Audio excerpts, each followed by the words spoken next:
You have a co-host, don't you? Uh, you are the co-host. Hmm. Nick, Alrighty. haircut? Yeah, it's been a busy day, but I'll be back soon. Dude, no worries, man. I got my fresh fade the other day too, so as long as you're joining me in there. You're looking good, man. Grace is getting me right over here. Perfect, perfect. This is like I think it's the first haircut mastermind I've been to. I love it. What's going on, See everybody? some see some familiar faces in here. Matt, how you been, man? How's it going, man? Pretty good. How about you? Going good, going good. Rohit, Liam. Oh, What yeah, up? dude, yeah, Liam is disguised I as an recognize American. some people. Yeah, Liam's disguised as an American today. Yeah, So right. Liam, are you still in Austin or no? I'm still in Austin. I leave on Monday. Oh, okay. You don't have to leave. You can stay, but all right. The government says otherwise. Visa result. Oh shit. you don't know how to handle the government objection? You've never gotten that before? This is the first. Maybe you can coach me through it. Awesome. Valentina, how's it going? Good to see you on here. Hi, yeah, it's going well. I'm so excited to be here. Nick raved about the last one, so I was like, I gotta come on here and see some people I met in Austin again. Yeah, hell Appreciate yeah. it. Yeah. Definitely a lot of awesome people on here. We got Sir Jordan Armstrong on here as well. Jordan, we have your whole team on here today. For anyone who doesn't know, Jordan is one of the most impressive entrepreneurs I've met, and he's here with us, and he's worked with pretty much every big entrepreneur you could think of. What's going on, Jordan? Thanks for the intro, Noah. Yeah, happy to be here. See some familiar faces for sure. Yeah, too friendly, man, too humble. He's not going to tell you about how his business has processed over $100 million of operations transactions through his agency, but that's a conversation for another time. How's everything going, man? Did you how'd everything go with the hurricane? Are you guys the house when you got back? Everything's good? Yeah, everything was solid. There was like power lines down and the stoplights are still out around our house, but other than that, everything's fine. I'm at WeWork right now though. Oh, nice, man. Nice. I'm glad everything's good there. Talked to Austin. Austin apparently lost some power too. But yeah, we got Jonathan on here too. Jonathan and Jordan, have you two met? Nope. Did we? No, I don't think so. Awesome. Well, Jordan here is Jordan runs an operations agency where they process a bunch they've pretty much worked with like everyone you could possibly think of, or a lot of big people in the space. And Jonathan is actually our sales agency partner. So he does all the done for you sales for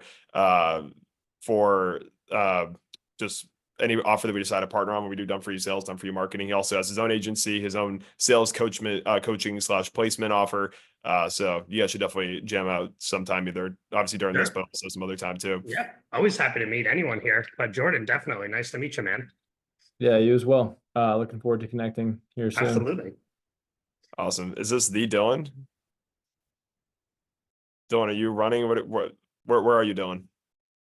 I want to make sure this is the Dylan. A lot of you know the Dylan. A lot of you are here probably because of the Dylan in this community. All right, well, he's muted still. Probably jogging or something like he likes to do. Cool. Awesome. All right, guys. Well, today on today's clinic, or excuse me, not clinic, today's mastermind call. So for everyone who hasn't been on these calls just yet, so again, I am Noah Friedman. If you haven't met me yet, I decided to put together a big group of people, everyone from beginner setters and closers who are trying to make their way into the industry to some very high level entrepreneurs. Some guys in here have helped process or have generated like 6, 7, 8, even 9 figures, or process even 9 figures of revenue for online businesses. So really, really exciting room here. And so what I ended up doing was I wanted to put together a room of where people can just give back. By the way, if I seem a bit off there, my energy's a bit off. I've been sick all week. So bear with me. But yeah, so what I want to do is put together an incredible group of people who are just all either people who want to give back from a higher level or people who are beginning, but also creating an environment where you can also ask questions where, whether or not you are, again, starting off, and that question can also help people who are just getting into the industry, or, you know, if you're somebody who's a bit further along and you have some more complex questions, we now have a lot of entrepreneurs in here too. Jordan, I don't think you've met Matt and Jonathan in here too. They run a really cool SaaS company where they help scale SaaS companies to over $1 million. Really cool guys here too. So I think you guys would jam out a lot on the ops side. And then we also have a lot of really impressive high ticket closers. We got Vance here. If everyone knows Vance, Vance was our co-host on the last meeting, and Vance is a savage high ticket closer and has probably trained a lot of you on here if you are closers and setters. And if you need coaching, I definitely recommend chatting with him and potentially joining into the serial sales squad. So yeah, really awesome group of people here. Again, I want to create a place where everyone can or where I could deliver as much free value as possible. For those of you who don't know me, I have worked for the 60th fastest growing company in the US. We were a coaching business. I generated we were generating around $1.5 million per month in revenue. I was on the team when we joined at around 200K a month. We scaled that thing up. And I have worked one-on-one with over 1,000 high ticket coaches and consultants on marketing, sales, operations. I've written over 700 ad scripts. I've helped build over 300, 400 winning offers. Can't keep track at this point. I've generated 7 figures of retention revenue for entrepreneurs. And I've personally closed over $600,000 of upsells within just a few months myself. So with that said, I wanted to put together a room of people who I know can just add value to each other. So I'm joined here today by Bhargav, who is my business partner. For anyone who doesn't know Bhargav, I'll let him give himself an intro here. But Bhargav is going to be co-hosting for 2 reasons. One, because he is probably the most brilliant marketing mind I've ever met in my life, or one of the top 3 at least. Bhargav, I'll give you that. And on top of this too, I am sick, so I cannot do way too much talking today. So I want to pass it off to Bhargav. I think one of the main topics that we talked about last week was a lot of high ticket sales and sales and setting and closing and setting and kind of offer validation. We can jam out on any conversation, any topic. So what I'd like to do is but I want to give the floor to Bhargav here. We did a lot of sales conversation last week. I'd like for, even if you're on the sales side, right? If you want to get some clarity on what marketing looks like, if you want to, ask some questions to, what, like, for example, how does marketing qualify in the leads? How do you bridge that gap efficiently between marketing and sales? If you were trying to launch an offer and you're trying to market it, what's the best way to validate that offer? If you're currently running ads, what is the best strategies and what are we seeing right now that's working for clients who are doing 6, 7, 8 figures a month? Or 6, 7, 8 figures a year, some of them doing 6, 7 a month. So with that said, Bhargav and I have also invested a lot of masterminds. Bhargav has invested in a wealth of masterminds too. So he's kind of literally seen everything you can possibly think of. One of the most accomplished entrepreneurs that I met. So yeah, Bhargav, I'm going to kind of hand it off to you to do an intro. And then from there, everyone can just rip questions, whatever you guys want to discuss, and we can dive on in. Perfect. Not going to bore everyone here with the lengthy intro, but yeah, just to give you guys a little bit of context, my name is Bhargav. Built and sold 2 previous agencies. One was a cold email B2B outbound marketing agency. The second one was actually a content marketing agency where we used to own a 500,000 follower Instagram network, and now our bread and butter at Client Evolve is paid acquisition. So with that being said, I have extensive experience for being a previous setter and closer myself before going into the media buying realm. So I know we have a couple of high ticket setters, closers, and even business owners. So if there's any questions on setting, closing, or even high level business strategy, happy to advise accordingly. So with that being said, would love to open up the floor here to our first question. Anyone who wants to ask it away. I'm actually going to volunteer Mr. Matt Tigwell and Jonathan. You guys are currently getting ready to launch an offer to paid. And you guys have already had a successful track record. So I'd love for you guys to rip a question. Matt, I called you out last time and you had a question ready to go on deck. So I'm going to call you out again to force you to ask something. Yeah, I think so. We're quick update on that. We've been testing a little bit of paid, launched about a week ago, and also testing cold email just to get calls booked and start to learn about the pain points of the prospects we're trying to target and stuff. So that's been going well. Now we're kind of looking at how to continue to dial in that paid channel. Like, we're finding the people that are coming in are the pain points, I think, are a little bit, they're not universal enough or not narrow enough. So now it's just a matter of like dialing in our actual ad messaging, I think, in order to make sure that we're hitting the right audience. But one thing we've also struggled with on the paid side is just we're running a lookalike audience at like a 5% right now, and our CPMs are like super high on Meta. So our CPM is like 190, 180 bucks kind of thing. Is that like way higher than what we should be seeing? So a couple things to keep into account. Number one, lookalikes. historically they can be more expensive from a CPM basis than just pure like interest stack or broad targeting. So take that with a grain of salt, but also understand it's an election year, so CPMs are sky high right now going into the election. So there's just more ad dollars coming in. So that's a second point to keep into account.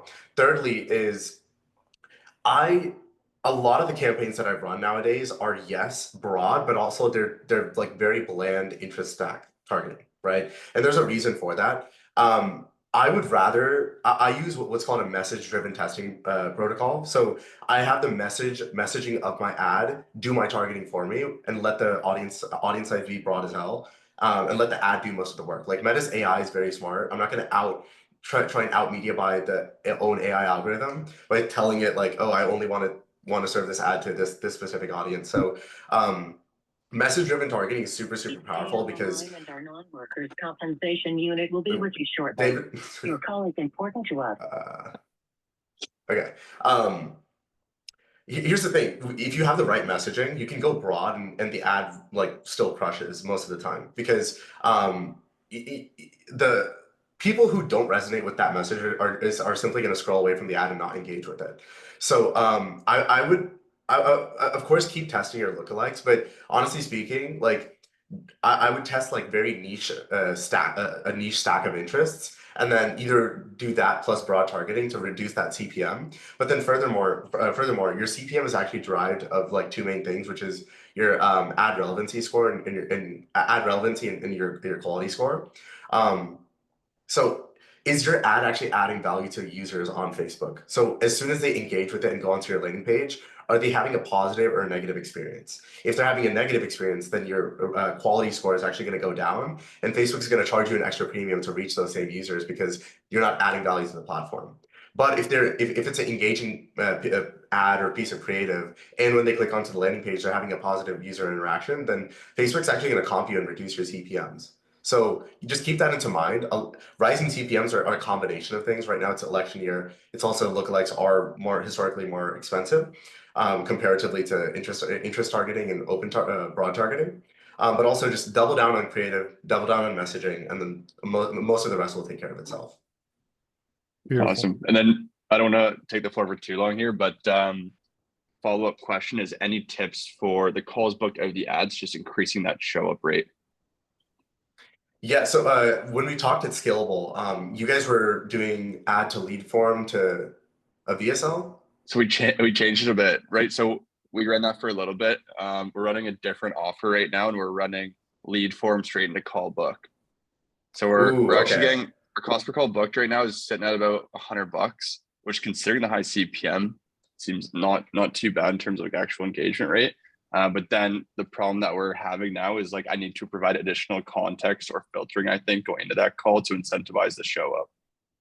Yeah, so and that makes sense. If you're going straight from lead form to to a book call on the thank you page of that lead form, you will get calls booked. It's a given, but it's also the quality of that call is going to be comparatively lower to driving traffic to a VSL that's pre-indoctrinating that lead before the actual sales call. So what's working well for us is try that same lead form campaign, but of course, given that the ad creative messaging is super dialed in and it's going towards broad targeting, use conditional logic to filter and sift through bad quality leads inside the lead form. And then on the thank you page, redirect to a VSL or a deck sales letter, a DSL. And that's going to be your pre-selling mechanism before they even have an option to book a call. And then on top of that, embed a type form underneath your VSL or DSL to further qualify that lead. And don't let any unqualified people hit the thank you page because you're trying to optimize for the most qualified conversions and send that back to the pixel. So you just don't want a single unqualified prospect being sent back as a conversion to Facebook. So be very even if you have a $300 cost per call, your show rate's probably going to rise. And I honestly don't care about cost per lead. I don't care about cost per book call. I care about overall what my customer acquisition cost is. So I would pay $1,000 per lead if 100% of leads bought, right? For a $20,000 offer. So keep in mind, like focus on the main metrics that matter, not the vanity metrics. Yeah, and Jordan, it looks Awesome. like you had a thought in here as well too. Yeah, Bargov, curious if you ever use this strategy as well, but one of the ad agencies we used to run ops for would also create a disqualification event as far like a custom event in their pixel. And so when you do the like the thank you page or the confirmation page VSL and you have that additional application, sending the people who aren't qualified to a different thank you page or a different confirmation page or whatever you want to call it, and pixeling them differently so that way you're creating an exclusion audience Exclusion audience. for the campaign Yeah. as well, to exclude people who may appear interested, may click on the ad, but aren't going to ultimately be qualified for the offer. Because that's that's the most dangerous audience for you to be advertising to, because they look enough alike the people who'd be interested in the ads, but they're not qualified. Yeah, exactly. That if we're just going after lowest hanging fruit, you can just optimize for the highest quality conversion. But yes, exclusions are very, very powerful. But again, like the lowest hanging fruit is optimizing for the most quality conversion. You can include your exclusion lists of any disqualified prospect. So the more data that you give Facebook, the better. But like also I'm planning on rolling out a couple tests of even like you can set up custom conversions on a type form for people that specifically say, yes, I have enough money to invest in the product or service, and send that as a conversion event back to Facebook. So we're only getting people with money that are coming into our funnels, right? So I'm rolling out that test, and I'll let you know, let you guys know how it goes. But again, like if your sales team is dialed in, all you just need are people with high intent that have money, and then the sales guys take care of the rest. Yeah, the question was originally geared towards increasing show up rate, right? And so show up rate is around its perception of value that they're going to receive on the call. And so once you like with those filtration mechanisms, the way that you could utilize those is have like Slack alerts going into your sales team channel, so that when there is a more qualified application, rather than waiting for the call, just have someone dial them right away. Be like, hey, I just saw you filled out our application. You look like a perfect candidate for XYZ program. Just wanted to, get a couple of extra details so that it can be even more valuable for you on this call, right? And so that way you're kind of setting the tone that this is going to be a super valuable call. You're also digging a little bit more at the pain so that they are more inclined to show up to get that problem fixed. And that should improve your show up rates a ton. I also Awesome. want to pull in Mr. Gallardi over here. Jonathan. Jonathan is a sales agency owner here too, and one of the big things he's really always looking to do is obviously optimize show up rates for his closers. So, Jonathan, I know you were talking about this the other day. What are some insights you wanted to throw in here? Yeah, so that's also, Jordan, by the way, that's really good to do. It also just, especially if you're in a situation where you don't have enough closers and then you have to open up your calendar like 4 days out, where they're booking 4 days out, you're definitely going to want to have someone call them early to make sure that show up rate doesn't tank past two calls. What I've seen to get upwards of an 85% to 90% show up rate that's worked for us is actually sort of conditional logic on the survey, where if they answer something on the survey that makes them qualified, but you're kind of like, this is going to be a tough call. Maybe it's budget, right? Maybe they only have 0 to 3K or something like that, but that'll direct them directly to a setter. And the setter will then just call them right away. And then they can just do a triage setup, right? They're going to hit rapport, they'll hit discovery, the whole call will be 10, 15 minutes max, go through discovery, build the gap, and then really make sure hardcore in a soft yes that they're going to invest in themselves. And you could even drop in slight bits of the program there. But besides that, it's also getting up from, right now I've taken 5 different companies from around 50-60% show up rate all the way up to 75 plus has been that, but also it's been just really aggressive / respectful SMS email confirmations. And also making sure that they're getting some kind of warm up value that's big on the how, or that's big on the what, but not on the how. This is like everything you're going to get, what, leave the how hanging there. It keeps them curious, keeps them like, how are they doing this? I need to know more about this. And as long as they have a lot of touch points with that, and they're getting some kind of value, and the lower value ones, the ones that kind of are fit that aren't, are going to triage, I mean, a lot of the calls you're going to book in, you'll be around that 80 to 90% show up rate. And I mean, if you think about for anyone who's running a company right now, I mean, think about if you get your show rate up 10% increase, and you have good close rates and good closers. I mean, that's a huge difference in money bringing in and, cost per actual customer. So that's the things that we've seen work on our end. Awesome. Thanks, guys. I really appreciate it. Yeah. Now, if you're not successful with it, it's completely your fault because you just got every answer you could ever need. There's Noah. There it is. Awesome. So, perfect, guys. Any other questions that we have here? And again, this is something that it's open for. I know we're doing high level business conversation. We can kind of cater this to wherever the conversation's going. If you have, I know some people on here, I think at least 2 or 3 people are launching new offers. So any questions regarding new offers, as well as also we have a bunch of sales reps, appointment setters on here. We have a kind of a beautiful little mix of a bunch of different people. So what I'll have to do is open up the floor again to whoever has their next question. Again, there's so much value to be asked in any one of these questions. And again, you have Bhargav on here, you have sales trainers on here, you have a bunch of awesome people. So this is a complete learning zone, and everybody who wants to mastermind and contribute value can. So let's get another question up here. Feel free to just unmute yourself, or you can raise your hand on Zoom or whatever you want to do. If you don't, I'm just going to call on a random person. So you get 5 seconds here before I call on a random person. Sure. I'll jump in here, guys. Let me turn my camera back on. Just kind of absorbing and taking notes. But hey, Bhargav, good to see you again. Great to meet you in Austin. Everybody else, Likewise. nice to see you again. My question would be, as someone who's operated at a high level on a sales team and operated kind of, building teams and helping them be more efficient, I've found that there's a lot of hiccups between a sales team and a marketing team. And I've really struggled personally making that connection with an offer owner, like, hey, we should have more. This is a real experience I've had on all of these huddles we have every day. Why are we not having marketing in here so that we can relay what we're seeing on these calls that you're saying are qualified and fit to be closed? But this is actually what's happening.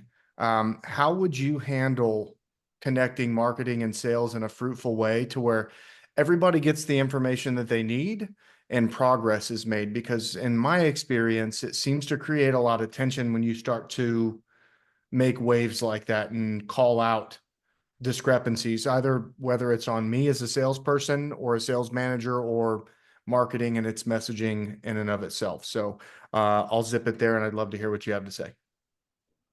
Yeah, that's a really great question. So, and it's also a problem that we still face day to day.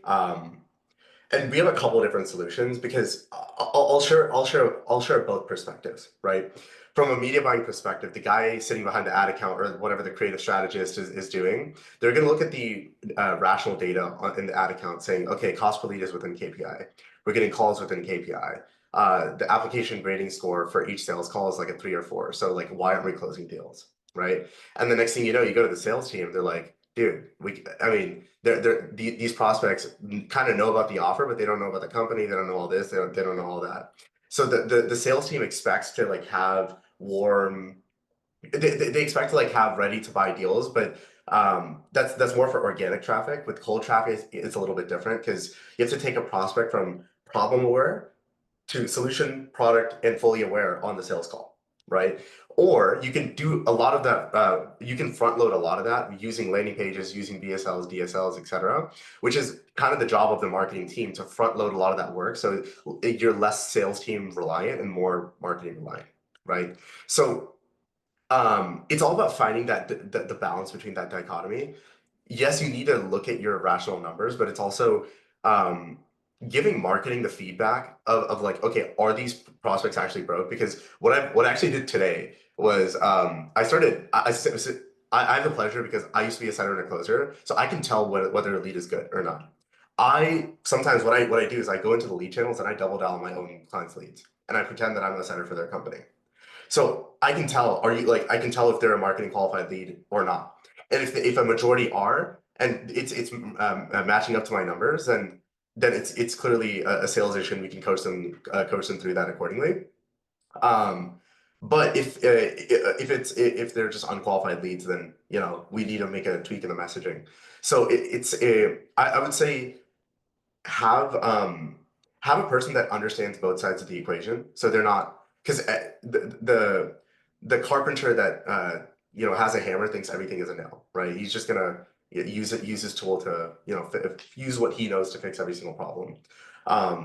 So you just need it's very beneficial to have someone that understands both sides so they can mediate between marketing and sales.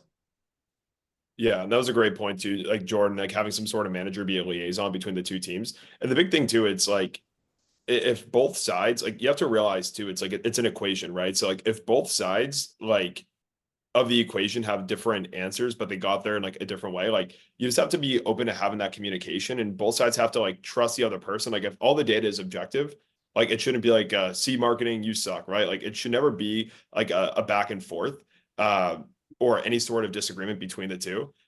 Jordan, I'd actually like to have you on here in a sec too, because client success should all. And so what I'll go over a high level concept I think is really important. Then Jordan, I'll let you add some thoughts in here too.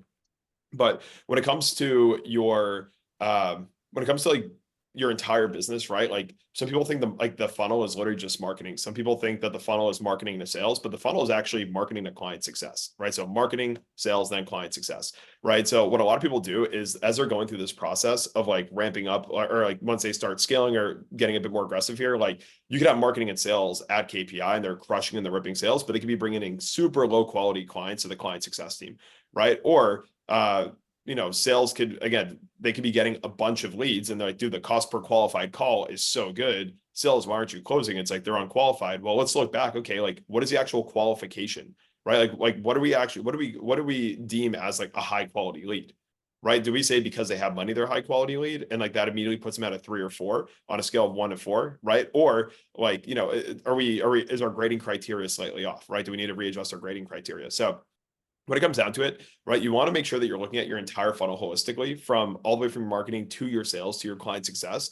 And like you need to breed a collaborative environment where like everybody is communicating and it's coming from a place of not blaming but trusting each other, right? Like trusting each other to like make sure that everything throughout the entire process, like if marketing is in the process of putting together new marketing content to try to better qualify people who are coming through, right? Like the sales team needs to like give them a really good feedback loop and be like, hey man, like hey, these leads are really good, or hey, leads aren't great, but how can I help you, right? Like it should be what a lot of teams try to do is they try to self-isolate and try to outperform the other team, which is just stupid, right? Because you're not like the sales team is not in competition with the marketing team. The sales team, you're in competition with your own sales team. However, if the company's making more money, then the business grows as a whole and it provides more opportunity. So like you should always be collaborating internally with your team, but also realizing like if you're on either side, instead of getting frustrated, try to think of how can I help them, right? Like if you're a sales rep and you're getting a bunch of people on the calls and they're like, they're getting on and they're like, yeah, it says that you have the money to invest here. It's like,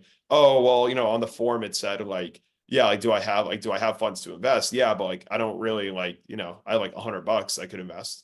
Right. And it's like, oh, okay. Hey, sales team or marketing team, we've gotten a few people come in and they're saying this. Would you mind like adding like a better price qualifier onto the form so people aren't confused coming in? Right. Like, how can you actually collaborate and help each other? So, Jordan, I'll pass it over to you now too. I want to hear your thoughts on this.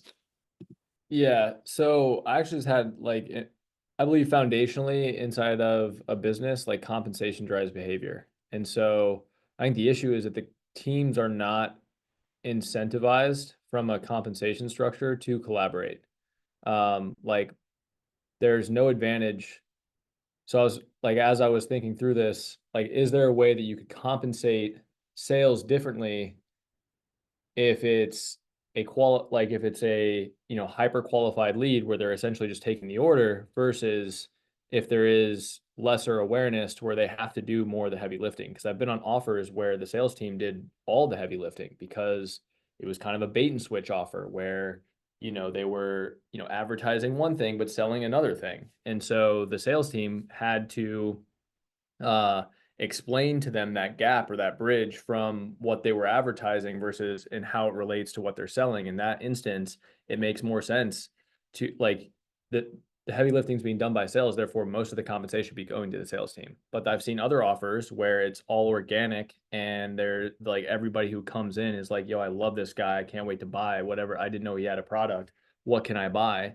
And in that situation, like, I don't think you should be overcompensating the sales team, because they're basically just administrators who are taking the order. Now, I realize that my audience here probably disagrees, but and then on the CS side, like, how do you keep the salesperson incentivized to continue that relationship with the customer now, in order to show them that you're not a transactional company but a relational company?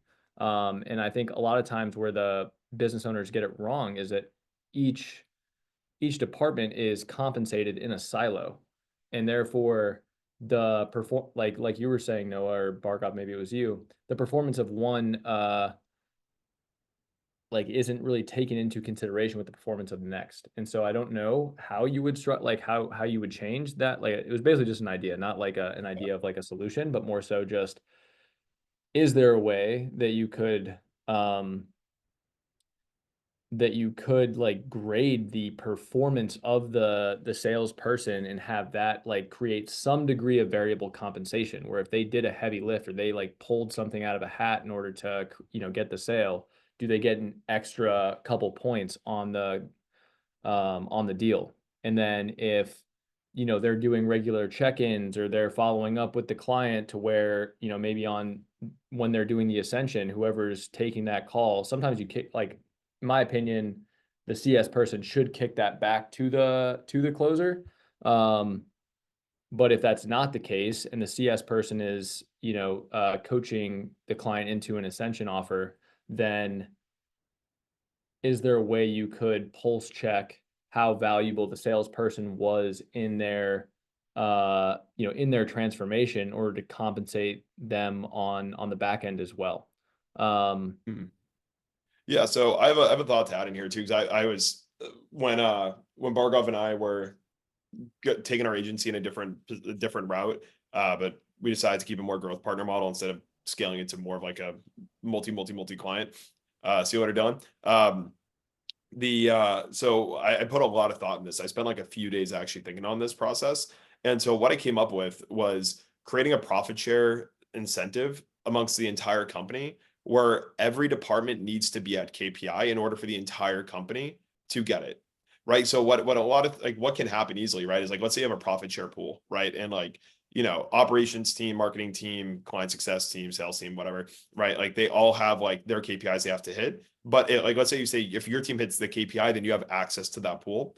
But now you can just easily self-sabotage another team in order to get a larger profit share percentage, right? Like if you're on like this, or if you're on like the marketing team and you're like, hey, I want to, like our KPI is to book calls.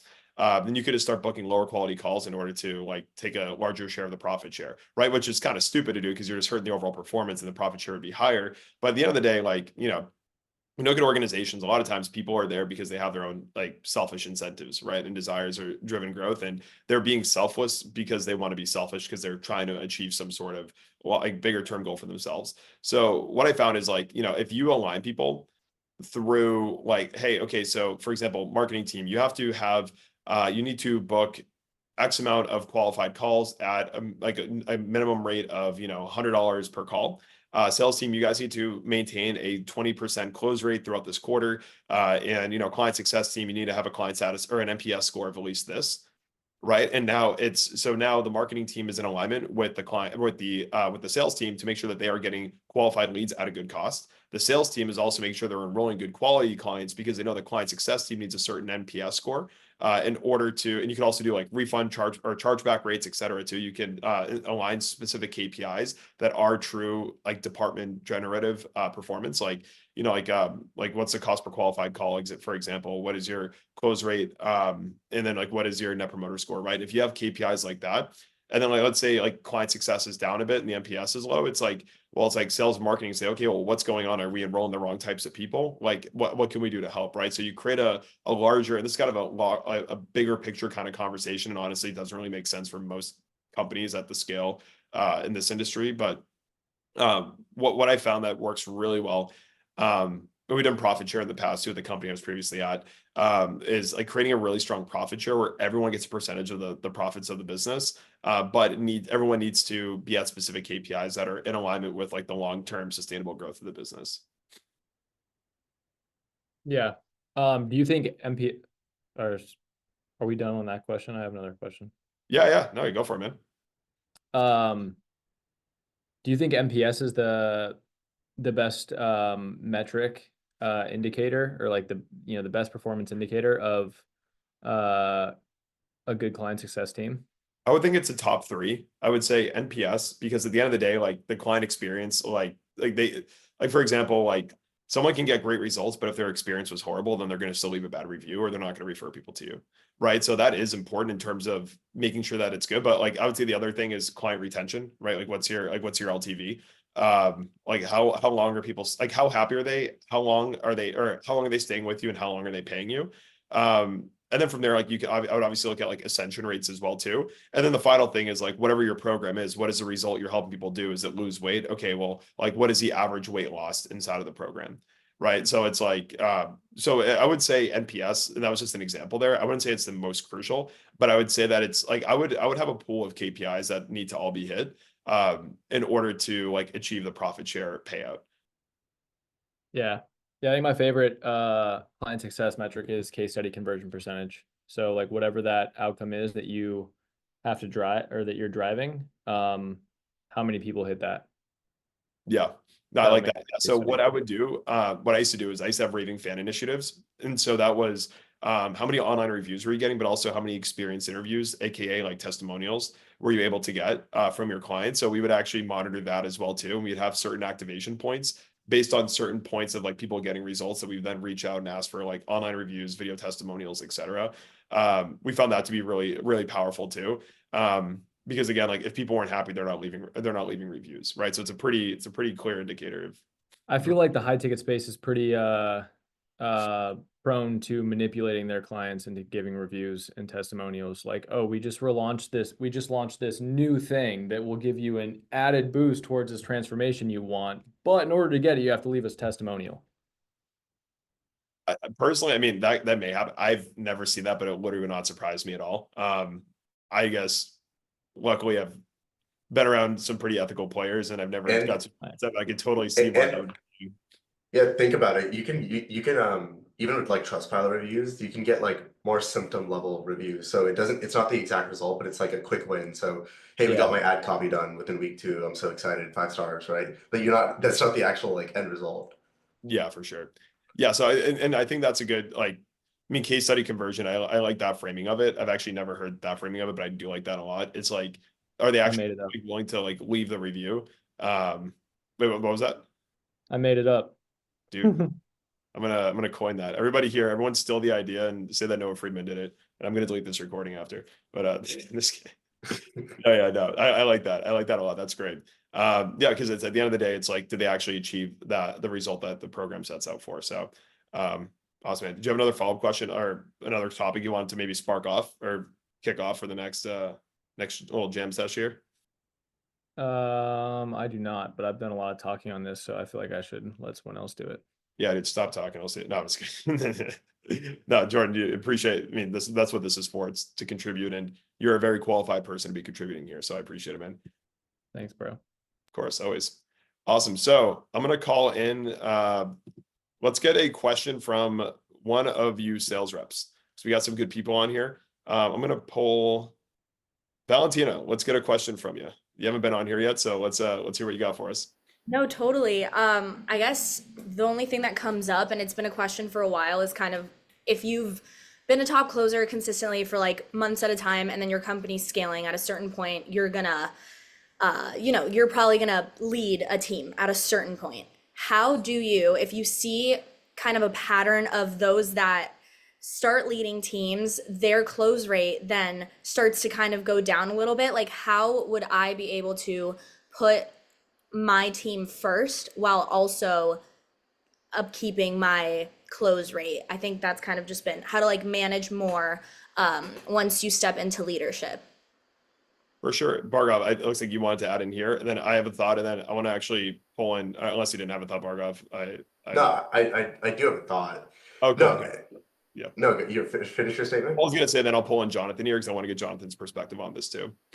Yeah, I want to get Jonathan's perspective, but it's also like I see this issue happen one too many times where they take their top closer and then make them into the sales manager. But it usually doesn't work out because sales, yeah, exactly as Jordan said, it's a different skill set. So when you're a closer, you're like hunting to kill and you eat what you kill. But sales managers, the best ones that I've seen. So um, one of the firms that I used to, that was one of our clients. We actually poached the chief revenue officer of a public company, Enthusiast Gaming, and the character traits and skill set of what I saw in him compared to a beast closer was like completely different. Like top sales managers want to empower their team, and they get more satisfaction from seeing their team close more deals, and like them getting a little ego boost of like, oh hey, I'm the top performer on the team, right? So I would just be wary of like trying to do both roles because you're going to see performance drop either in your own closing ability. And if you are the top performer, then the overall team's closing, the cash collected goes down too.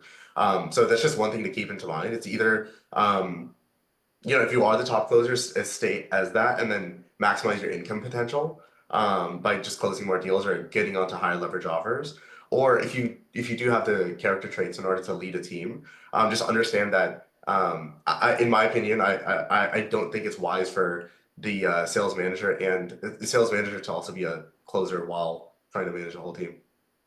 Cool.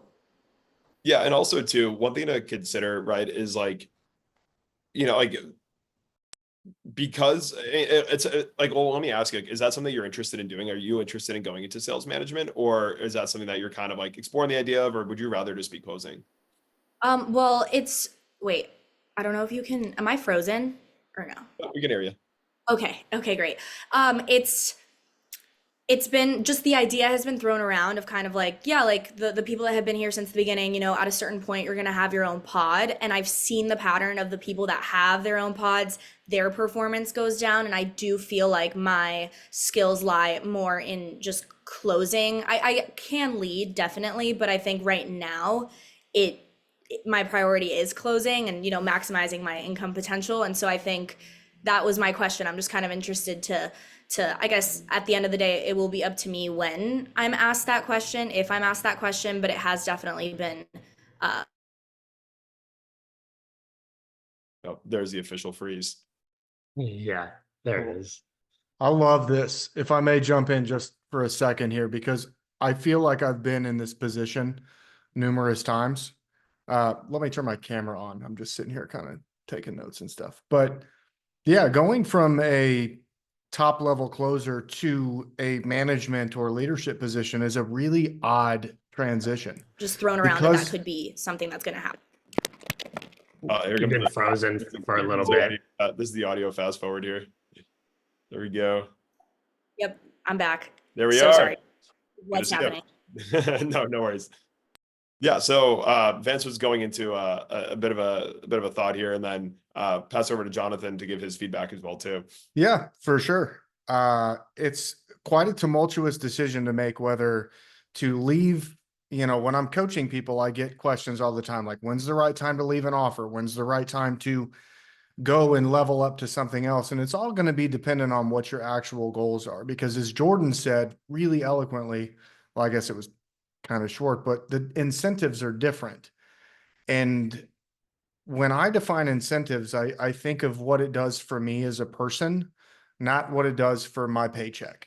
So me personally, and I've had extensive talks with Noah and multiple people in here, I'm a good closer, and I'm not afraid to say that. But I derive a lot more incentive and gratification from helping other people do better at the thing that they're doing. So like for me, less money for more gratification is a good trade. For other people who may not have the kind of skills or experience to actually lead and guide and mentor people, if you're a beast closer, ride it out as long as you can and then grab on to the coattails of somebody who is doing that coaching or mentoring and learn from them and try to find that motivation. Because just as any role that you can find in this space, whether you're a setter, a closer, a manager, or an offer owner, if you don't have passion for that one particular thing, you're going to fall short. So I would look within yourself. I know that sounds kind of cliche, and think, what do I really want to be doing? Do I want to be making money for myself, or do I want to be making money because I'm helping other people be better at making money? And that's kind of where I would draw the line on that. I hope it's helpful, and I thank you guys for, giving me a few seconds to talk about it. Vance, I'll give you all the time you need in the world, baby. You are that was beautiful. Thank you very much. That was awesome, man. And yeah, just kind of piggyback on some of those thoughts too. Like, it really depends on like what your long-term goals are, right? If you really like want to, and one thing that Jordan mentioned here, which is being a team lead or a sales lead, which is you're pretty much kind of like you're not necessarily a manager, but you're kind of like up leveling the team and holding the team responsible to like, like reviewing sales calls, running, you can't even run some team meetings as well too. But also too, like, it seems like you're really good at closing, right? I mean, I think you're referencing that you are the top closer at your business, and through Nick, I've heard that you are top closer at your business. So it sounds like you have a lot of potential opportunity here to ramp up. But also too, like, just because like remember to, if you're going to like a management role, your job is not to close anymore, right? Your job is to ensure that the team is closing. So you're no longer trying to hit KPIs, you now own a KPI, which is very different. Right. So technically in your close role, you kind of do own a KPI, but there's a difference between trying to hit that KPI of like, oh, I need to have a 25% close rate. I need to do, 60% cash collect. I need to like, there's a difference between having those KPIs and like you now are responsible. Like if your team, like let's say one of the closers on the team is having a bad week, that is now your responsibility. Right. So like, yeah. And like, remember too, it's like, the best coaches like aren't always like, and I want to say like the best players, saying that like, you can also be great at sales. But like the best coaches, like, aren't always like the best players, right? So like a lot of times too, there's people who are really good at sales management or sales training, but they might not be the best sales rep themselves, for example, right? So like it really is a different skill set, but you need to understand the principles of it, and you need to obviously know how to drive performance, right? Because as a sales manager, your job is not to close sales, it's to drive performance from your team, right? And that can come in different ways too. So maybe it's not your skill as a closer, maybe it's your ability to, and a lot of these are kind of paralleled skills, but it can also be your skills of communication and like, getting like if a team member is down, like how do you actually have that conversation, maybe raise up their spirits a bit, or, how do you have difficult conversations with people when their performance is low, right? Or if you see somebody slipping, like that's a very different skill than like, learning how to navigate a sales call. So it's really also like, are those skills that you think that will benefit your long-term vision? Like, can you see yourself being a closer long-term, or like potentially going into manager?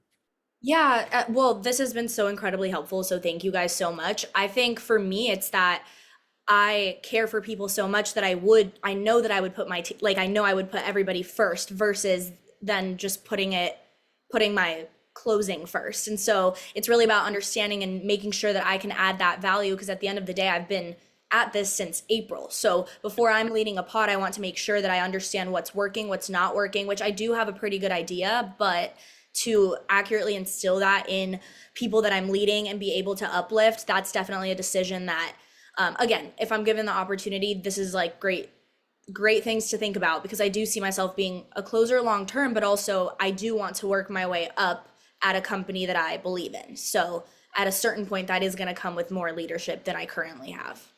Yeah, for sure. And it's also like, what are your long-term goals, and can you still achieve those long-term goals by not prioritizing maybe the exact thing that's going to get you there sooner, right? Like, for example, like if your goal right now is to print money because you're on a great offer and you're the top closer, and like that's really important to you, like, and you're trying to make investments in other areas of your life, or you just really, really appreciate the lifestyle and it's serving you a lot for where you're at currently in your life, then you continue to be a top closer.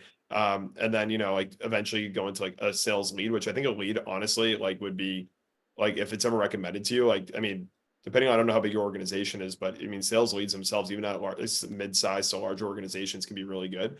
Instead of just having like a full-on manager, it's somebody who's like in the trenches with you, but also helping to make sure that the team is leveling up and hitting certain KPIs, and usually get like maybe a bit of an override on some of those sales as well too. Right. So like, it's not like a sales manager position where you're just getting a bigger override, maybe a base. You're still closing your deals, still getting that commission, but you're also getting a slight commission on everybody else's deals too. Awesome. So I can so add. Jonathan, if you want to Yeah, it's crazy because I mean, it's so much good advice from everyone, and you really do want to think that through. I can tell you the first role that I managed, that I went from top closer to management, there's so many pros and cons of each side, right? The cons is, again, everyone's close rate can go down. And as a manager, you can be doing a shit ton more work and making less money than your entire closer team. So there's that negative. But I will say, once I went to manage and I still closed at the same time, my team's close rate and my close rate went down, but I actually fixed that, which I'll tell you how right now I did. So it could be very fruitful on the other side. Now, it's just, it's leading is one thing in your mind, and then doing it is it's a completely different ballgame. So you'll have to prepare for that kind of learning and growth. But what I can say was, once I figured out my structure of how I'm going to close deals and also manage a team and create that structure in a way that I don't have to think about what I need to do anymore, it's more just habit, it became way easier. And what some of that looked like was I had to stop taking 7 calls a day, and I had to go down to maybe 4 calls a day so I can do more call audits and I could do more trainings, right? And so that was a big thing for me. I was like, I'm trying to do too much because I'm closing. The beautiful thing about closing and managing, and I think this is something that anyone considering this should really, really consider, is you get to lead by example. So if you're knocking everyone's close rate out, now you have a platform to teach them exactly what you're doing, and you could literally replicate. They're going to have their own energy and the own way they overcome objections and all. They're not going to be a robot you, but you actually have that platform and that edge now, and showing like, hey, I'm closing, 30, 40, 45% when everyone's at 20, and it opens up their ear, and you have really an opportunity to make them a better closer. But for me, it was lowering calls. I had to make sure I had one monthly one-on-one with them, not just to help them with their sales skill, but also them personally, like what they want in life, that I want to help them grow their life. If they want to start a business, let this be the money they accumulate to help them start a business. That, like, I'm all in on them. And I think one of the hardest things to me was the accountability side of management. That took me a while to get used to. It's like constantly reviewing their texts, constantly listening to their calls, and constantly being on them. You didn't submit your EOD report. And for the first year, which I didn't do well managing the first year in closing. It was a very tough road for me at first. And then I ended up doing it for 4 teams at once, managing before I started Sales Igniters. I was managing over 50 reps at that time. And I just had to really just, again, limit my calls, have that one-on-one, audit their texts, audit their calls, give feedback, and let go of being liked. I was a closer, I was top closer. I wanted to be liked by the team, and it just really hurt me. I just had to figure out my way of just telling people straight how it is and making sure that I'm being respectful, but just very direct. And if they're missing stuff, not here to be like, I'm here to get you money in your pocket. I'm here to grow this company. So if I'm getting rough and tough with you in a respectful way, of course, it's because it's for the greater good of the company and their own side. Happy clients, happy money in your pocket, business is growing. And with that, I was on a performance base. So depending on the team close rate, I was getting 3% or 8%. So if we hit 40% as a team close rate, I would get 8%. So I was taking 3-4 calls a day. On big promotion months, I'd go up to like 5 to 6 calls a day, and the rest would be call audits and managing them. But it was great money. I mean, I was pulling in 30, 35K a month with that offer. That was, I think, back in like 2016, 2015. So definitely some negatives to it. I think I've seen most closers go into management and hate it and not do well. And that's like probably 80% of it that I see. So that's why I agree with everyone who's saying, like, really think about it, because it's a very tough to do both. But you got to figure out your own vibe. Awesome. I mean, thank you so much. This is like so insightful from people that have had leadership in obviously different aspects of the industry, but it's a lot to think about. Thank you guys. Yeah, of course. Awesome. And Sam, did you have a note that you wanted to add in here as well too? Because you asked a good provocative question, and I'd like to. And Jonathan, thank you for that, man. That was beautiful. So I'm gonna go, Sam, if you'd like to dive, and then from here, what we can do is dive over to some marketing questions here and pick B Money's brain, as I call him, Bhargav. So Sam, if you wanted to kind of, because I think this kind of like goes into just ascending in any role, and this will apply, I think, to anybody, right? Like in any role, CSM, operations, client success, marketing, whatever. So yeah, Sam, if you kind of want to prod into this a bit, I think it'd be kind of a cool next discussion topic. Yeah, 100%. Thank you for giving me the space. I feel like I've been having a lot of leadership conversations recently anyway. And I think even last time we dove into doing the job or doing embodying the role before you get the role or the promotion or whatever it looks like. And in my experience, whenever I'm looking at someone with those qualities, they tend to already be they have the team gravitating towards them, asking them questions, asking for trainings, asking for resources. How efficient are they? How do they manage to make X amount of calls, whatever it may be? So if you have that energy already, it's kind of it's apparent before you even ask the question. And I assume you being the top closer as well, that you embody that kind of energy kind of naturally. So that's what I would say too. I think it's always just great to trust your intuition on that. And obviously, you know, with all the great advice you've received here, it's something to consider as well, with how different the role is as a leader compared to just having kind of your own individual KPIs, like the other guy said, to keep track of. Thank you. No, I think you're on mute, man. I was just saying how cool Sam is and how great he is at giving advice. But yeah, so yeah, so with that said, yeah, it's like a lot of times, like you'll kind of naturally start embodying that leadership-esque style role. But yeah, it doesn't always mean that you need to, again, like own that responsibility right away. So yeah, I would take some time, think about it. For anybody else here who's like in a role where you're having a lot of people asking you a lot of questions, realize though that is an opportunity to step up potentially and like step into that leadership role. So if you're somebody who's looking for it and you don't know if you have it, you might already have it. Just make sure to leverage that. That's already in front of you. Nick, did you want to add something in here as well too? It was kind of more transitioning to a marketing question, so we Let's can do go it. with that. Okay, so we're at like a 56% show rate now. Sometimes it's right around 52%. I think we've seen like a 2.5% increase. Obviously, Valentina and I are on the closing end of our business, but I think it was Jonathan that I heard in the car saying that he took somebody to like a 75% show up rate. Is there any advice that I could bring back to my team? We just got a new ops guy to increase that show up rate, because I would love to get up there.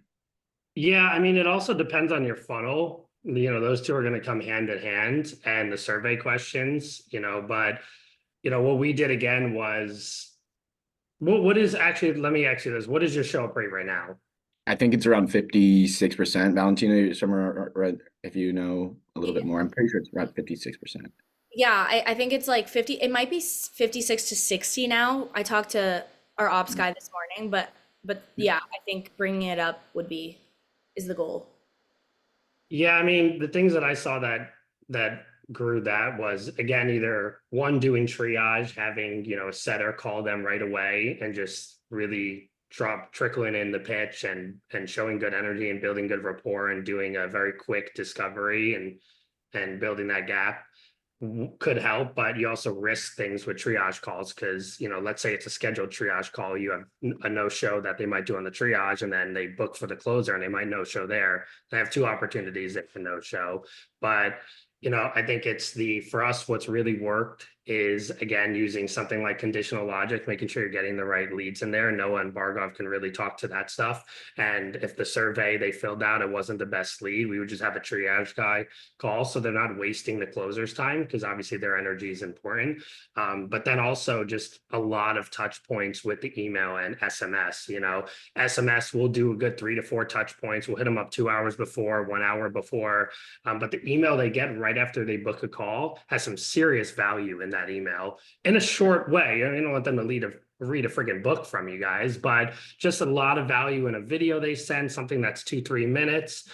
Testimonials under that video is something we do. We always have like sort of a VSL type of thing with testimonials under it. And I can even share some links with you guys if you want to just reach out and show you the stuff that I send. But getting them the value and testimonials and a lot of touch points and SMS, and then having guys call them early to confirm the call. Triage guys. But speaking of that, your closers should definitely the night before be calling to confirm that. That's been a huge increase. If they're not doing that, or they don't want to, that's definitely missing something important there, because that's also their closes and their money. So sure, that's perfect. I really like that piece of advice. Yeah, and we have a triage team. They're pretty much all based in like Bangladesh and the Philippines and that kind of stuff. And so it's extremely profitable for us. And we've talked about bringing on US based setters, but it's just that's going to cost also I'd also try to like identify like what do you mean by profitable, right? Do you just have higher margins or are you actually making more money? Right. I don't know about the margins, but they just don't cost that much money compared to how much they bring in for us, as opposed to like the meetings that they set and that actually close. Right. Yeah. So just one thing to consider too, though, it's like, okay, like let's say though you could increase your show rate by like, let's say 20-25% with like domestic closers, or excuse me, domestic like appointment setters. Like if you can get that up to like, 70, 75, 80% show rates, 80% would be on the higher end, but like, I mean, it's definitely possible. I see people at 90. So Really? There's offers out there that are doing 90% show rates. Like that's very, very, very rare, but like it's usually really strong nurture sequences, really strong funnels.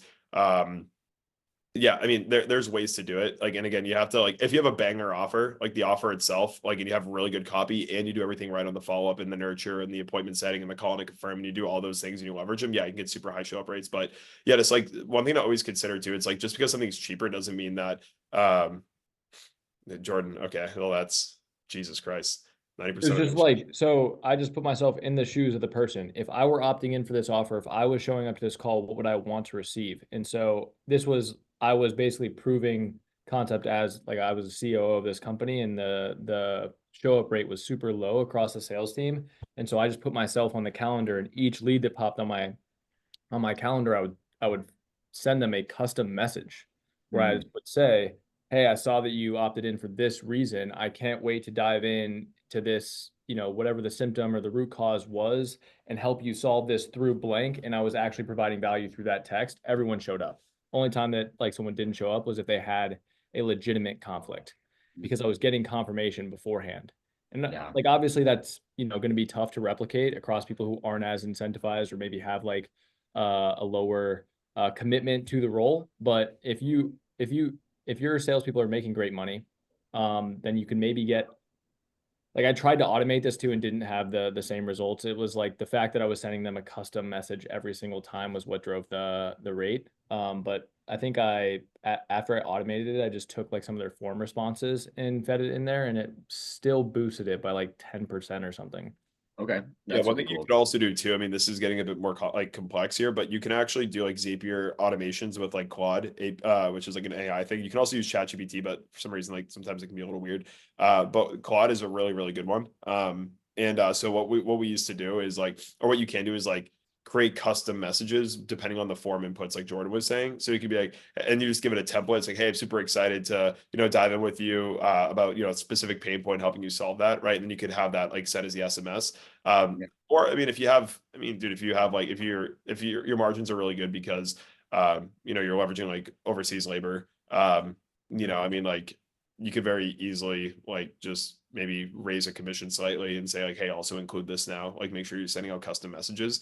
Are they calling or are they just doing message? They're calling.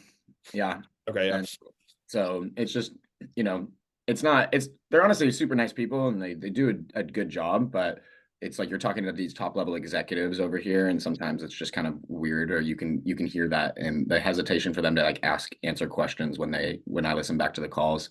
One thing we started doing was like sending out an automated text, but like, by the way, this is a real person on the other end of the screen here. Can you send me your resume? And people have started to send us their resumes beforehand, so we can kind of look through it. So we're seeing some more buy-in from that. I'm just looking for like other things like that to kind of keep increasing the show rate and something I can bring back to my team to help them out. Yeah, Bargov, I think you could also chime in here a bit too. Real quick though, before you do, Jordan, are you familiar with the guys at Raz? Like, do you know them? Do you know them? Oh, you know Alex Louise and I hopped on a call with him last week. Super cool, dude. I got dinner with him in Austin literally Monday. He was visiting his girlfriend here. Super cool. I love he was in Austin when I connected with him. He was telling me their operation, like he was describing their operation to me. It's nuts. They basically just have like thousands of warehouse. Yeah, iPhones in a warehouse. Yeah, dude. Yeah. I was geeking out on the call with him. I'm like, there's no way this is real. But no, yeah. Alex is a chill guy for sure. But okay, so there's different components of your role. Sorry, how do I best word this? Every single person on the team has a different role and function that goes into serving the show rate, right? From a sales rep's perspective, you can hammer them with follow-up messages, video messages, voice messages, whatever, to do the nurture. But let me speak from what I've seen work well from a marketing perspective. That is a very high leverage activity, which is Actually, can you give me a rough estimate of how many booked calls per day that you guys get on your calendar? About 8. 8 to 10, you would say? 8. I think right now we're having like they've kind of decreased that unless you have like a 45% close rate, like they're asking us to do, open up 8 slots. Usually they're pretty full. Is that 8 per rep, or is that 8 8 per across rep, so that would all be reps? times 8 times 14. So like 100 something. Almost per day. 80 to 100 calls a day, correct? Yeah. Mhm. Okay, so one thing that that I'm actually testing right now to see how much it increases show rate is Mhm. adding every single person that's hit the thank you page, therefore they have booked a call, into a custom audience in Facebook, and then retargeting them with just a fuckload of content, like Mhm. content, because you're getting that 7 to 11 touch points before the point of sale, before that sales call even occurs. So they're not going to ask questions like, "What is your company?" or "What do you do?" They already know you, like you, and trust you, and then it's just kind of more of like bringing them across the finish line. And then furthermore, to increase show rate, one of your content pieces can be, hey, a video that says, hey, this is your sales rep. I'll be speaking with you one-on-one. Yeah, boohoo. It's not a very scary thing. I know I'm on an ad, but I'm gonna be talking to you face to face. Here's how we can make this call successful. So it's like your thank you video as the ad. But the key here is that there's a metric called frequency on your Facebook ads. It's basically how many times someone sees an ad. You want the frequency to be sky high, because you want them to get indoctrinated and infiltrated with as much content before the sales call. So again, I'm testing it out right now. I'll let you know like by how much it increases it. But these are very cheap campaigns. This will be like a $5-10 a day campaign, not like, because you can reach thousands of people for like $5 because it's an engagement campaign. This is not a And then conversion you put them campaign. into a Facebook group that they can just hang out in for as long as they want and just like kind Not of content or. not even a Facebook group. It's a Facebook custom audience Oh, okay. for targeting. So it's on the Gotcha. market, yeah, on the advertising side. Yeah, if you talk to your marketing team, which you guys should, look into it's like Jeremy Haynes. He calls like the hammer them strategy. That's a strategy that he's gonna be, or that we're gonna be leveraging as well too. To just indoctrinate as much content as possible. So yeah, that's I would definitely look into that as well. Cool. Yeah, so in terms of show rate, one thing that Jordan touched on, I just want to really reinforce, is like really put yourself in like the customer journey, right? Like, and think about like, and this is for all you sales reps, appointment setters, marketers, like salespeople, like everybody. Like, what is the like, what is it like? Let's say even after a call, right? Like somebody just what is it? Let's say somebody like at the end of like a sales call, right? Like, what is something you can do to now reassure this person, because now they might have like 48 hours before their onboarding call. Mhm. They just paid you thousands of dollars, right? How do you reassure them that like you have them taken care of, right? So like there's another key metric too, and this is like it kind of in some way plays into the sales as well, right? Which is called it's called your TTV, your time to value, which is how quickly can you bring value to somebody in a specific amount of time, right? So like for example, when we used to bring on a new client, Bargov would literally, because like I would do like a sale or something, Bargov would literally call them in like less than 5 minutes, right when they purchased. It'd be like, hey, what's going on? I'm super excited to jam out with you. Hey, give me a bit of context about XYZ, right? Like Bargov like immediately would like go into and just like start calling them, getting context on them, reassure them that they're taken care of. Like what can you guys do from like, even like, let's say, somebody just opts in or just books their sales call. It's like, what do you feel like they need? Right? After going through the funnel, like if you're on your marketing team and you have never gone through your sales or your marketing funnel, you 1,000% should go through. Look at the ads you're running. Look at the funnel that you're actually running. Like, look at the touch points they're going through. Look at the form that they're going through. Right? Try to better understand and try to think like, okay, like what does this person potentially need?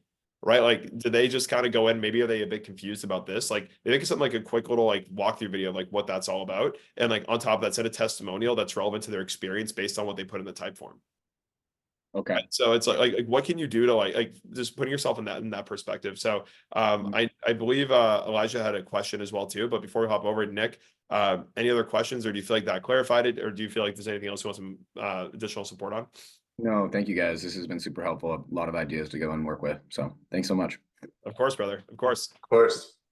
Yeah, I've been loving these. I feel like this week too, it's gotten very, very high level very quickly, which I love. But it's very applicable to everybody too. So by the way, too, if this is helpful, guys, just let us know. Like, drop a W down in the chat. Just let us know if you guys are finding this helpful. Oh hell yeah, W's. Yeah, let's go back to my Twitch streaming days. For anyone who doesn't know, I used to be a Twitch streamer, so this is sweet. Feel like I'm back in my old place here. So Elijah, I'm trying to find you. I'm clicking through. There you What's are. up? What's up? How Can you you hear doing, me? man? Good to see you again. You too, brother. You too. Yo, wanna drop a little bit of sauce to a little bit, just like a few seconds for the show up rate. Of course. So I recently just joined this team. They have a 90% show up rate, and the way they do is there's this thing called live handoffs, right? So practically is you know, once they opt in, call them up. Literally, the more natural it is, you don't book them on a. It doesn't like look like a sales call. It's literally just, hey, this is, you know, John's right hand man, and practically what you want to do is, I'm gonna set you up with him. I'll drop him his phone number, technically the closer's phone number, or the CRM's phone number of the you know, the closer, and go shoot him a message, tell him you're interested in this, blah blah blah, and then at the back end, you just fill up the form that it's a book call. But that's been working. But it's a same day booking. You don't wait another day, another 2 days. It's a same day booking that they do, and it's insanely effective in terms of like info, right? Yeah, so that's that's great. like a Yeah. I'm sorry. show up rate skyrocket. Like That's would do super that. helpful. I'm writing something like that down. Yeah. Yeah, for sure, bro. I feel like framing them as like our assistants or something like that, or right hand man or something like that gives us more authority on the calls too, especially when we're talking like high level executives. So yeah, 100%. For us, it was like it's our account managers because it's a trading offer, right? Like, you know, these are guys who made multiple seven figures in trading. But yeah, but it's how we offer. But yeah, appreciate. No, I'm excited. This is my first time here in the mastermind, but got a couple of questions. One, so I just got the sales management. I'm kind of like quote unquote trial period right now. Congratulations. And I'm managing 2 offers for them, and pretty much it's like I know how much I could charge, right? But I haven't charged them anything just because of the experience. I was able to broke through them.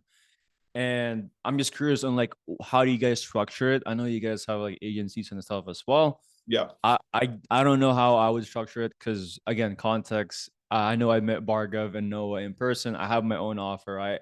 But I haven't really charged anything on the B2B side, right? I don't know how to structure in terms of like price structure, percentage, base, setup, and all this stuff. And then the second one is I signed a client for SMMA Cairo, and pretty much he's doing 30K months on Australia. He has proof of concept, a lot of testimonials already, and we're trying to capture US market essentially, right? So that's the main reason why we ended up working together.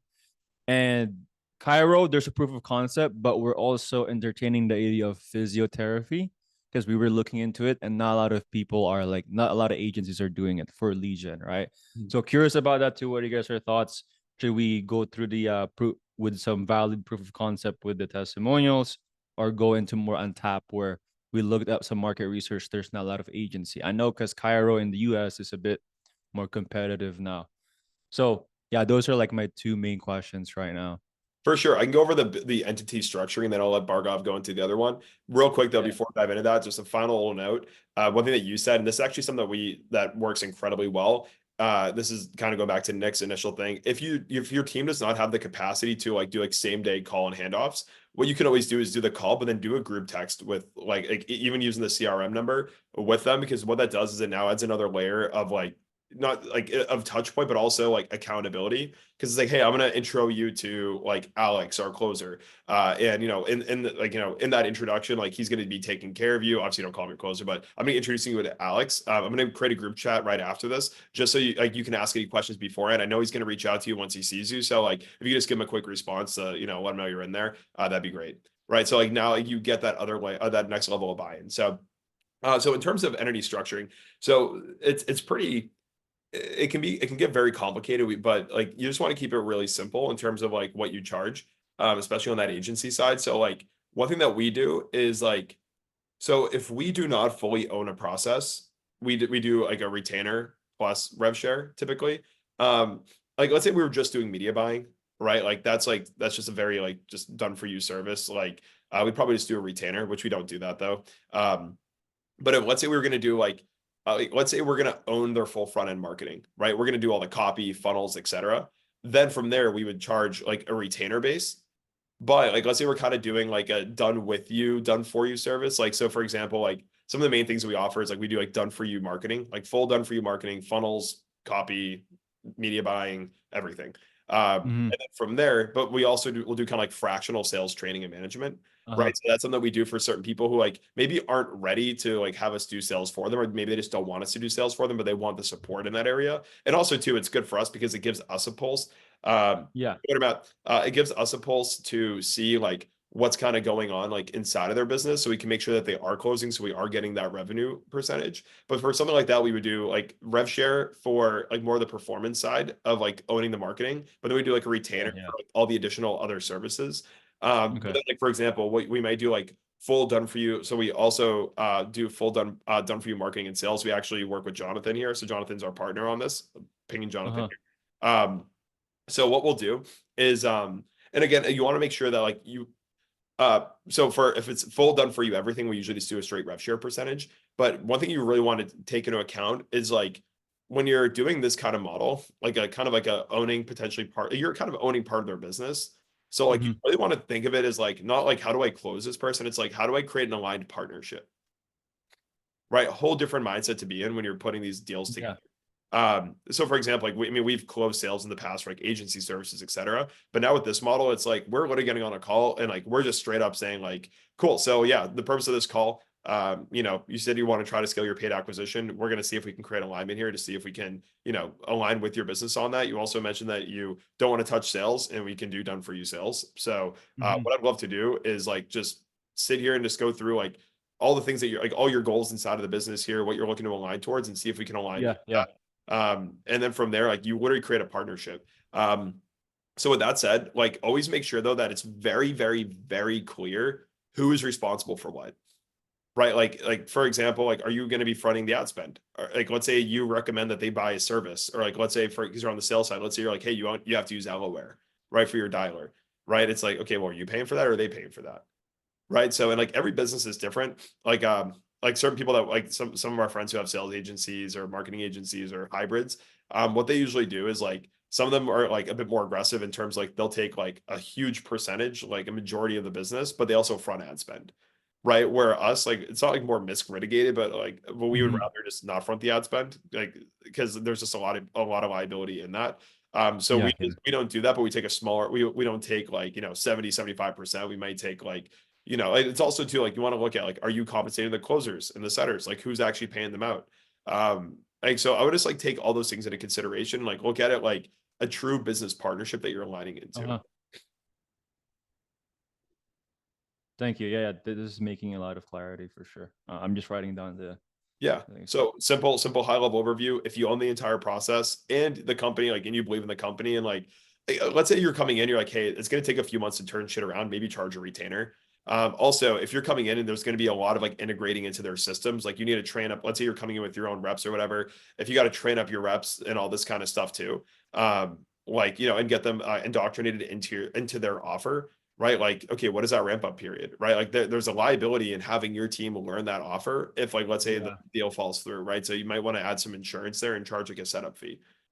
So yeah, just some food for thought. But again, if you own the process, do rev share. If you own part of it and don't own the other half, do percentage plus retainer. And then if you just like if it's just kind of a done for you service, but you don't necessarily own that, like you're not responsible for like driving the performance for that section of the company, then maybe just do retainer. I got you. Yeah, thanks so much for this. Yeah. What's your thoughts on sliding scale of like profit share for hitting specific rev share? Or is that too tricky in terms of Don't worry about that in the beginning, dude. Like that's okay. yeah, and like, but Okay. like it just gets complicated and you have to have really good Yeah. attribution set up for all that stuff too. Like depending on how you're doing it, like I would That's you fair. can, but like, dude, I would just start charging. I mean, dude, like the beauty about this model is like the fact you're not charging these people, I think is like not a good idea. I think you should be charging them. But like just do rev share. It's like, hey, if I'm making you guys money, give me money. If I'm not making you money, then don't give me money. right? That's So fair. like I would just start doing rev share immediately and say, hey, like, so things seem to be working out well, blah, blah, blah. Like, and listen, like I don't want to do a base retainer model because, like I want to really be aligned in the growth of this business and really scale this up with you. But with that said too, I need to make sure that myself, and especially as I go to build the infrastructure to support more of this, we need to make sure that we're being compensated, right? So with that said, what I'd like to do is like create some alignment here around what it potentially look like to maybe do a rev share style model. So yeah, I mean, even like, dude, like even taking like rev share like itself is risky, right? So like you're as much at risk as a business owner is, if anything more, because they still own the business, right? So Yeah. like rev share, like I mean, dude, you should totally get paid, dude. Come back on this next call next week and tell us that you got rev share, because like you should not be doing this for free anymore. Especially if you're getting the result. If you want the case study and it's like a big Yeah. company, okay, like sure, we do Yeah. service exchanges, but like you need to come on this call next week with some sort of other compensation, whether it's like they're going to leave me a massive case study, they agree to it, they're going to do journey testimonials where as I scale them, they're going to do one every single month. Yeah. Like so like, make sure you start getting compensated. I got you. Don't make Yeah, it thanks. complicated too. Keep it simple, but like Sam just said here, definitely outline responsible parties for like who's responsible for investing in what, who's responsible for ad spend, who's responsible for like make sure all that stuff is super, super clear. Got you. Fire. Thanks so much. And let me ask, are you mainly doing this for the case study? Because I know the guy that you're working with is pretty big in the space. Yeah, he's huge, bro. So it was funny because I placed him a bunch of sales reps. They made a lot of money. So I was like, wait, hold up. I placed him for free. So we hop on a call, and I was kind of backtracking. Hey, my guys made X, Y, and Z. Let's talk about compensation. And then we practically talked about, okay, cool. How about you come in here, help us with the onboarding and training the internal team, and let's talk about the compensation, right? So we haven't really had like a talk finalization of the compensation, but I've talked to them openly. Hey, as long as I get that testimonial, I'm happy. But I'm doing a lot for them right now too. This has just happened like literally like last week, so it's kind of like where it's That at makes right now. sense. Now, yeah, man, keep us posted, but once again, just set clear expectations. Yeah. And then make sure that you're going into this relationship kind of like a partnership, because that's what it is, especially if it's rev share. 100%. Let's cover the second question that you had, and then we'll do final last minute questions to wrap up. Well, Fire. we'll make this the last question here. So, because we'll probably Oh, yeah. dive a little bit more into this. So, yeah. So, Elijah, if you want to, or Bhargav, if you remember the question, or Elijah, if you want to. Yeah, could you recite the question? Yeah, for sure, bro.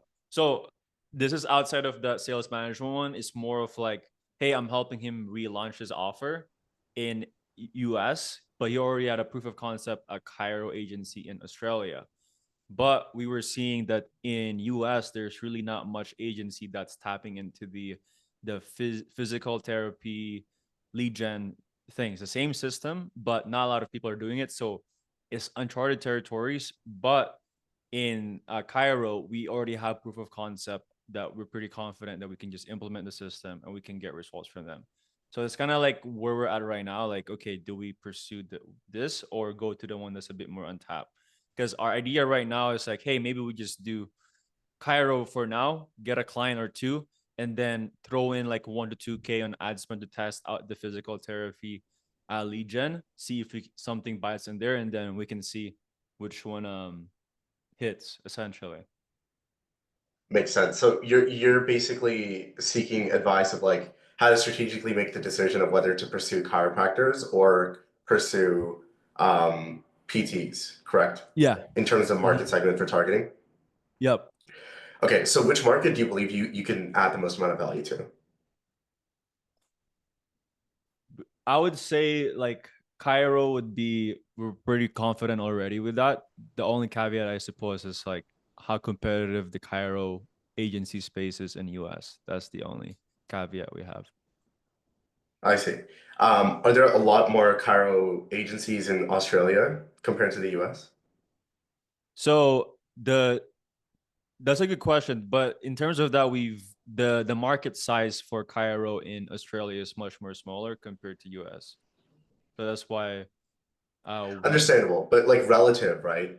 Relative to the market size, I'm assuming actually I won't even assume is the competition as competitive or if not even more competitive in Australia compared to the US About for roughly hire around agencies? the same. Around the same. So Okay. yeah, So it seems like there's an underlying fear of the chiropractic agency space being more competitive in the US compared to Australia, which is leading you yeah, guys to wanting to serve PTs. Is that correct? yep, pretty much. And I would say like you honestly don't know until you test it. So Yeah, I would split test like two different messaging campaigns. Um, ho- Honestly speaking, dude, like your results should speak you should speak for themselves, regardless of how competitive the yeah, market is. Like Roland Frazier told Noah this one quote, which is the only thing proprietary in this industry are your client results, right? It So was, if it was your Ryan, client by the way. result, oh, it was Ryan. Yeah, Roland was at dinner too, but yes, it was Ryan who told me this. Yeah. Again, like let your case studies speak for themselves, and that's your competitive moat. And that's why you're able to out acquire a customer compared to your competition. Because even like having simple case study ads go a super long way compared to other car agencies who are just getting started who really don't have much results. Because Well, I think so. if you enter the PT industry, you're gonna have to kind of start from a scratch, right? There's not a lot of credibility proof testimonials that you have.